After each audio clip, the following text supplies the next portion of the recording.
नमस्कार। आप देख रहे हैं क्यूवाइब और मैं हूं प्रवीण झा।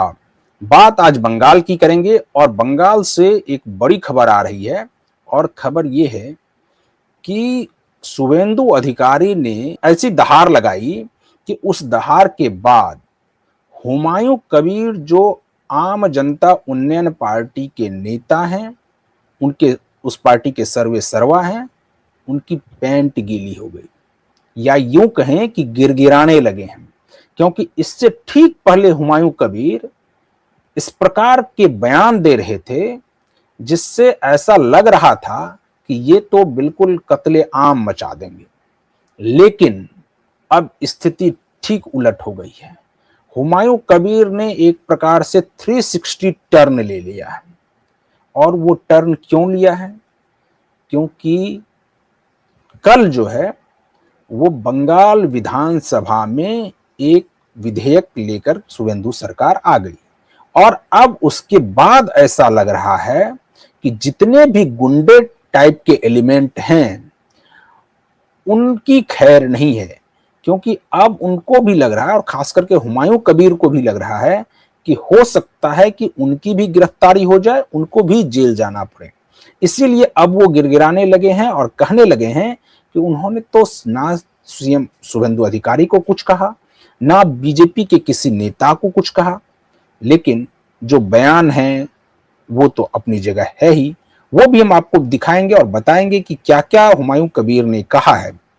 और आज इन सभी मुद्दों पर बातचीत करेंगे और इस बातचीत में इस वक्त हमारे साथ जुड़ रहे हैं वरिष्ठ पत्रकार हैं और राजनीतिक विश्लेषक हैं संजीव प्रियदर्शी।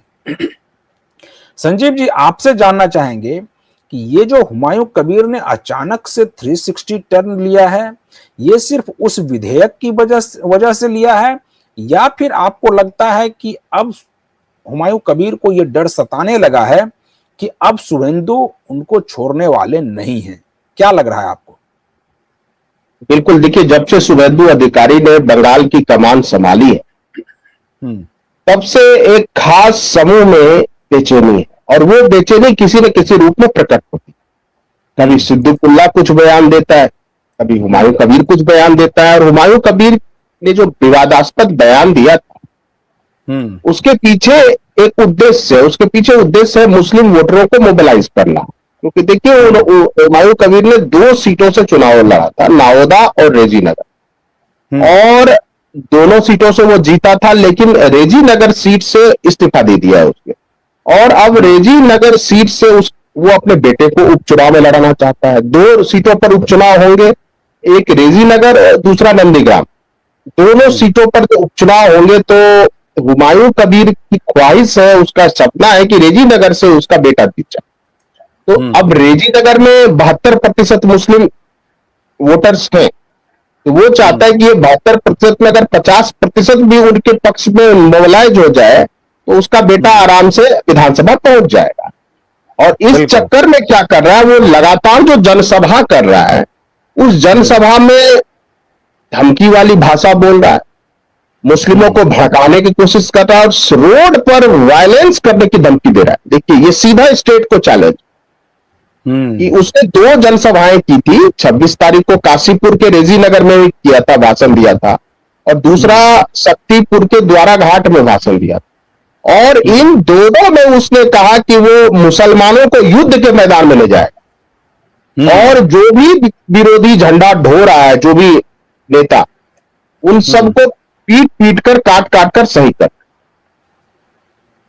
आप सोचिए, ये जो बयान है वो कहता है कि टुकड़े टुकड़े कर देगा। जब वो मुसलमानों के साथ मैदान पे उतरेगा तो वो अनामिका घोष को धमकी दे रहा था। अनामिका घोष एक वो है, नेता है बीजेपी की, और उसको धमकी दे रहा है कि मैं काट दूंगा उतर के मुसलमानों के साथ। और वो ये कह रहा है कि मुर्शिदाबाद में अपनी सेखी थोड़ी कम बघारो, बीजेपी नेताओं को कह रहा, जैसे मुर्शिदाबाद बंगाल और भारत से बाहर हो गया, क्योंकि मुर्शिदाबाद में मुस्लिम की आबादी ज्यादा है।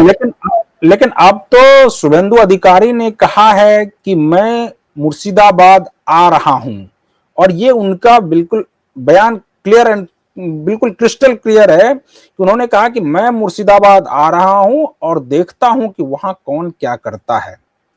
तो इसके नहीं, बाद स्वाभाविक है। अब आपको लग रहा है कि इसके बाद ये मामला अब यहीं नहीं रुकेगा, ये मामला थोड़ा और बढ़ेगा? नहीं, बढ़ाना है जिसको बढ़ा ले, उसके लिए तो गुंडा एक्ट है ही।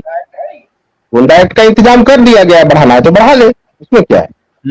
जब अभिषेक बनर्जी कोई भी साथ नहीं है, ममता बनर्जी की पूरी पार्टी ध्वस्त हो चुकी है, तो ये हुमायूं कबीर किस खेत का मूली है?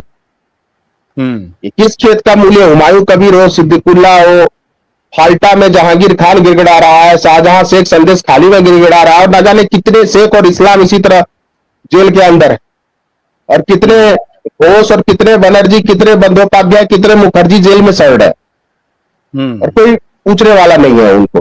तो जो उसने कहा कि वो धमकी दे रहा है कि रोड पर उतरकर वो मारना, पीटना, काटना, और फिर कोई बीजेपी का झंडा नहीं ढोएगा, और ये भी कह रहा है कोई दूसरी पार्टियों का भी झंडा नहीं ढोएगा मुर्शिदाबाद में। अब सोचिए, जबकि उसकी लड़ाई वहां पे रेजी नगर में आईएसएफ से होनी है।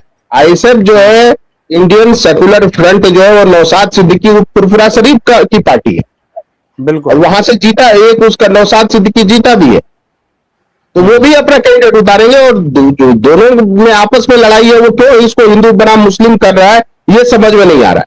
इसलिए मुख्यमंत्री ने विधानसभा में कहा कि जो उन्होंने 2-3 उदाहरण दिए, कहा कि संदेश खाली में भी एक बहुत बड़ा गुंडा बनता था, वो शाहजहां शेख वो जेल में है, पुष्पा बनता था फाल्टा में, वो भी वो गिड़गिड़ा रहा है रोड पे, वो हाथ जोड़ जोड़ के माफी मांग रहा है वहां के लोगों से, जहांगीर खान। तो फिर उन्होंने बोला कि अगर इस तरह की बात करते तो इससे पहले 25 बार सोच लेना। ये विधानसभा में उनका बयान है। और उसके दो जो है शागिर्द, हुमायूं कबीर के 2 शागिर्द जो है, वो जो आप कह रहे हैं ना कि उसने घुटने टेक दिए, वो माफी मांगने लगा, या उसने ये बोला, सफाई दी कि मैंने तो कुछ बोला नहीं ऐसा, या उसके 2 जो है गुर्गे